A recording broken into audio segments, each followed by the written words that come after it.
C'était ce week-end la 2e édition du Salon d'Hommes Actifs pour bien vieillir à domicile. Dans la salle du Broustic à Andernos étaient présentées les dernières innovations en la matière, domotique, robotique, bien-être, mais aussi sport et loisirs. Alors on va trouver une trentaine d'exposants qui vont pouvoir vous présenter des innovations en matière de domotique, en matière de sécurité, en matière d'accessibilité, en matière de déplacement. Vous pourrez avoir des conférences aussi et des démonstrations de gymnastique.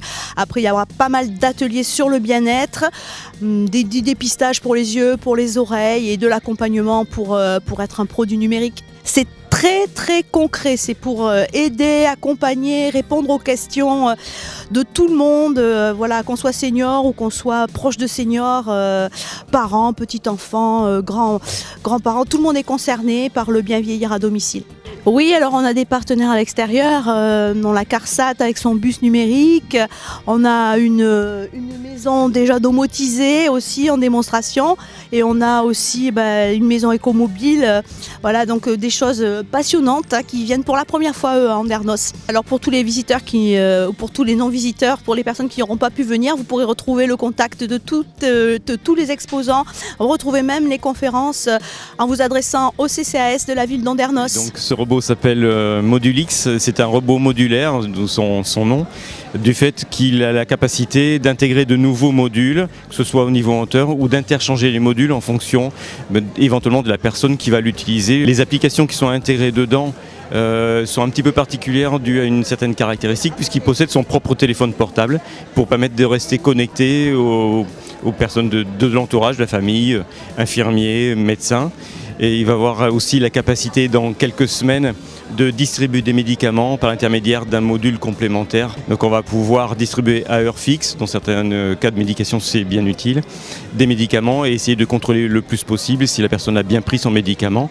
Et surtout, un système de reconnaissance faciale va permettre d'identifier la personne à qui on délivre le médicament, de ne pas faire d'erreur sur ce point-là.